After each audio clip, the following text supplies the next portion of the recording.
Nagpahayag ng taus-pusong pasasalamat si Bugo City Mayor Mayal Martinez sa lahat ng tumugon at nagpaabot ng tulong kasunod ng malakas na lindol na yumanig sa Northern Cebu noong Setyembre 30, 2025. Personal na pinasalamatan ng alkalde ang mga responding agencies, partikular na ang Kapitolyo ng Cebu, ang Office of the President at iba't ibang national government agencies na agad na rumisponde at nagtungo sa lungsod upang suriin ang lawak ng pinsala. Ayon kay Mayor Martinez, ang pagdating ng tulong mula sa iba't ibang sektor ay nagbibigay ng pag-asa at lakas ng loob sa mga mamamayan sa Northern Cebu, lalo na sa mga labis na naapektuhan ng lindol. Kumpiyansa ang alkalde na sa tulong ng pagkakaisa at mabilis na aksyon ng mga kinauukulan ay muling makakabangon ang mga Cebuano mula sa trahedyang ito. Ipinabatid rin ni Martinez na kontrolado na ang kasalukuyang sitwasyon ng Bugo City at patuloy ang mga hakbang upang matiyak ang kaligtasan at kaayusan ng mga residente. Samantala, pinuri rin ng alkalde ang mabilis na pagresponde ni Cebu Governor Pamela Baricuatro na agad na nagpakita ng liderato sa gitna ng kalamidad. Una sa lahat, nais ko pong magpasalamat sa Presidente po. Isinama po ang lahat ng kabinete niya.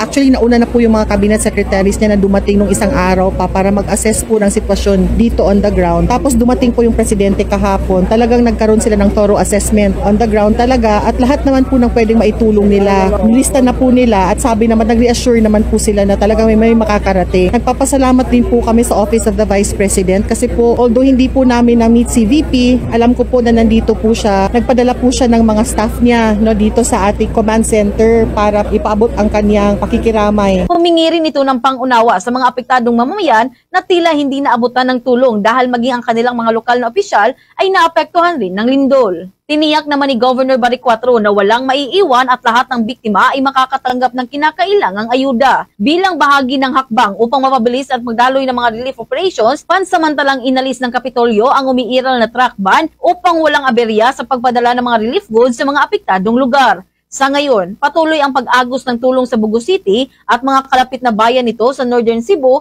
na matinding naapektuhan ng kalamidad. At nanatiling aktibo naman ang mga local at national response teams upang tiyakin ang maayos at pantay-pantay na pamahagi ng tulong. Mula rito sa lungsod Luiga ng Cebu, Bombo Jonna Cañati, this is Bombo Radio Philippines, the #1 and most trusted source of news and information, Basta Radio.